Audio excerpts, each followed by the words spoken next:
Eu estava lendo sobre a esclerose lateral amiotrófica e mantive a minha curiosidade. Quem poderá explicar o que é isso? Aí eu liguei para o Dr. Pedro Garcia Lopes, que é neurocirurgião, e eu perguntei para ele, você sabe o que é? Ele falou, claro que eu sei. Aí eu falei, você pode me explicar? Aí ele falou, claro. E aproveitei então e vou documentar para informar isto para o meu público, porque eu acho que muitas pessoas se deparam com esse problema, que é um drama na vida da família da pessoa, e não sabe o que é isso. Então, a esclerose lateral amiotrófica. Por que este nome? A esclerose é um trauma grande, viu? Que você falou, dá um trauma na família, mas é um trauma muito violento. Ela é uma doença degenerativa. Ocorre, em geral, na terceira, quarta década que começa, e ela se chama esclerose lateral amiotrófica porque a primeira parte da doença é atingir na medula espinal, a parte lateral dela, onde é que passa a responsabilidade pela motricidade. Na sequência da doença, eu vou explicar depois o que é, né? Aparece as atrofias, então por isso que chama amiotrófica. Então o nome esclerose lateral amiotrófica significa isso. Primeiro, uma degeneração dos tractos piramidais, que a gente chama. Segundo, uma alteração da parte terminal, que é onde saem os nervos e que vai dar atrofia. Então, essa é uma doença que, como todas as degenerativas, você tem que seriam alterações genéticas, mas que não há definição de que gene que é que pode estar alterado ainda ou não. E não tem cura. E é evolutiva. Não tem cura. Não tem cura, não tem estabilização, quer dizer, você não consegue diminuir a evolução dela, ela vai evoluir do jeito. Pode haver mais tempo ou menos tempo na própria pessoa, mas nada que você faça. A única coisa que você faz é fisioterapia para tentar manter um pouco a musculatura e tal. Então, o que é a clínica da esclerose lateral amiotrófica? Acontece a média ao redor de 30, 40 anos que começa esse quadro. O indivíduo começa a ter uma certa fraqueza nos membros e que quando a gente faz o exame neurológico, a parte de sensibilidade dele está totalmente conservada, porque a sensibilidade não altera, porque só pega aqueles tractos. E ele começa a ter fraqueza e você faz pesquisa de reflexos, os reflexos estão que a gente chama vivos, uma resposta viva. Por quê? Porque quando você lesa o piramidal, o reflexo se exacerba. Então ele vai. Aí na sequência ele começa a fazer atrofias. Então você começa a olhar a mão do indivíduo, a musculatura começa a sumir, tudo isso. Então você tem na evolução dele um quadro em que o indivíduo vai ficando sem musculatura, sem atividade.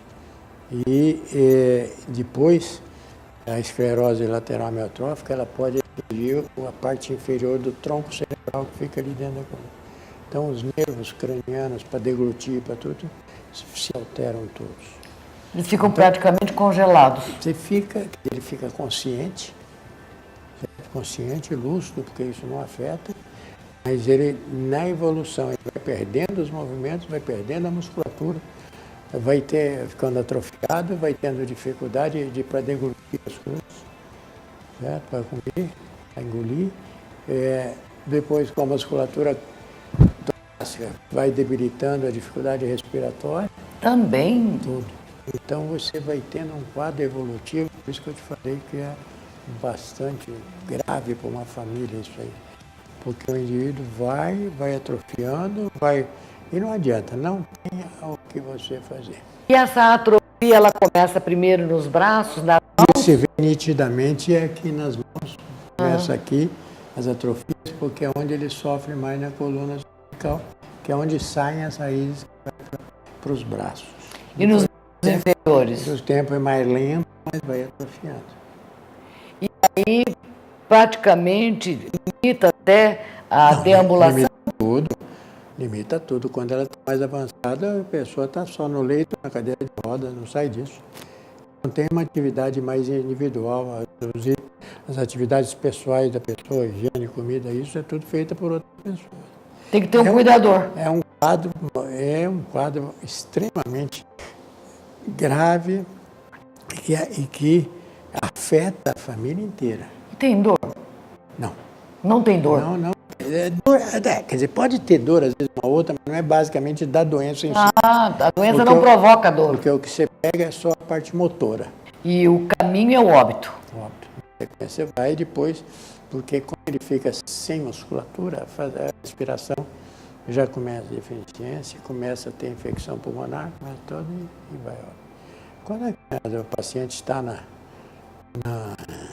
numa fase adiantada já da esclerose lateral amiotrófica, a melhor coisa que pode acontecer com ele é falecer, porque ele está sofrendo. É diferente de um indivíduo que está, por exemplo, no hospital. Eu tenho lá um doente que está em coma há 6 meses. E ele fica, um rapaz, não é da esclerose, estou dando só uma comparação. Mas ele está comatoso, ele não está sentindo nada, então se ele ficar 1 ano, 2 anos, 3 anos, não nada ou coisa. Mas esse não, esse sente. Ele está consciente. Está consciente e está vendo que ele está cada vez perdendo mais as suas atividades, suas coisas. Isso é péssimo, isso para uma pessoa por isso que você vê, aqui não se tem isso, mas nos Estados Unidos, é uma pessoa que pede que quer se morrer. E não tem prevenção. Não tem prevenção. Não sabe a causa? E às vezes o diagnóstico é feito tardiamente. Se não, para a pessoa que atender não tiver uma experiência daquilo lá, porque a sensibilidade está conservada, tal. Não, é da medula, mas o que da medula, sabe? Quer dizer, então existe o que é importante, que existem algumas doenças da medula cervical que podem simular uma esclerose lateral amiotrófica. Então, sempre que a gente tem um quadro, sugere uma esclerose lateral amiotrófica, vamos pesquisar coluna cervical, ressonância, para ver se não é alguma doença provocando um quadro igual da esclerose lateral amiotrófica. Você está entendendo? Mas não excluiu isso, não é esclerose lateral mesmo, então aí não tem o que ser feito, né? Porque se o indivíduo tem um tumor intramedular, qualquer coisa, ele pode comprimir aqui, e principalmente na fase inicial, simular a esclerose lateral amiotrófica. Então aí você ver que tem um tumor, tem uma possibilidade de tratar, ou tentar tratar pelo menos. Claro. Não achou nada, aí é prognóstico fechado. Aí a coisa é feia, entendeu? É uma coisa que é uma das doenças mais traumatizantes que eu acho para a família e para o doente. Por causa disso, porque ele está consciente, lúcido, coisa. É diferente da Alzheimer. Sim. O doente está perfeito não fisicamente. Não sabe nada do que está acontecendo. Não está sabendo o que está acontecendo para ele, tudo bem.